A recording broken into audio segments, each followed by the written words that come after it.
During October 26 from last year, there was a typhoon in the Philippines which affected Bicol majorly. And during that typhoon, a lot of people died, and a lot of barangays, especially barangays actually, were devastated with the typhoon with extreme floods and flash floods. A lot of these cases is because of misinformation that were sent to everyone in the barangay, especially for the ones who relied on radio and the text messages from the NDRMC, which were somewhat inaccurate for many parts in Bicol. That's why a lot of people ended up being affected in their area, especially for those who didn't expect such a big flood or such heavy rains from the typhoon Rojo.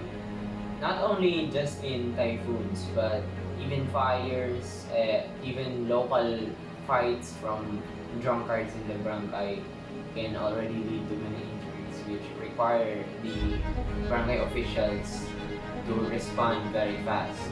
And a lot of the times, they don't really respond very fast because, well, there's not really a quick way to call them to the barangay unless someone actually goes to the barangay hall or office to tell them about the incident, which in many situations it ends up in the barangay officials arriving when the incident had already happened or when the accident had already gotten worse. In some cases, these incidents were posted in numerous social media platforms, which spread awareness in many netizens, which also led to faster response of rescue teams and saved many lives.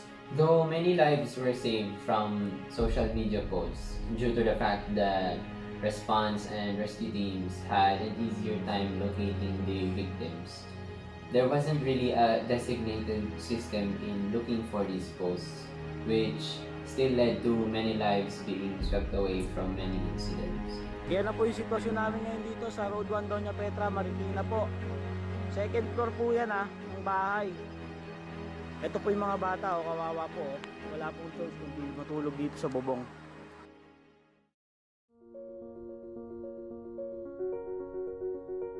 With all these setbacks in mind, it made us realize how important community building is in a barangay in order to have unity and foundation amongst all the residents, which we can promote using the digital bulletin board in which this advocacy focuses on.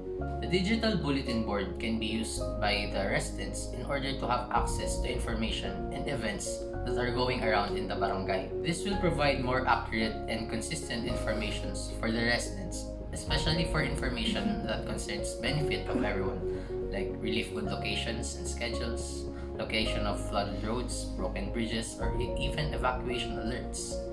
Aside from promoting community building, the digital bulletin board will have numerous functions that will help residents in their concerns and even in emergency situations.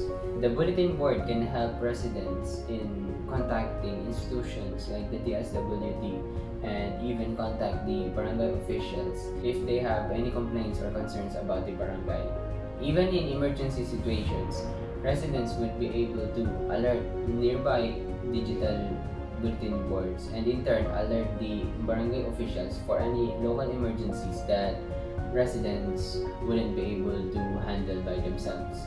At the same time, during disastrous emergencies, the residents will also be able to contact the digital bulletin board in order to have a system similar to posting in a social media platform so that rescue teams will be able to respond quicker and find the victim's location quicker. This would lead to many more lives being saved compared to rescue teams responding when the emergency had already happened.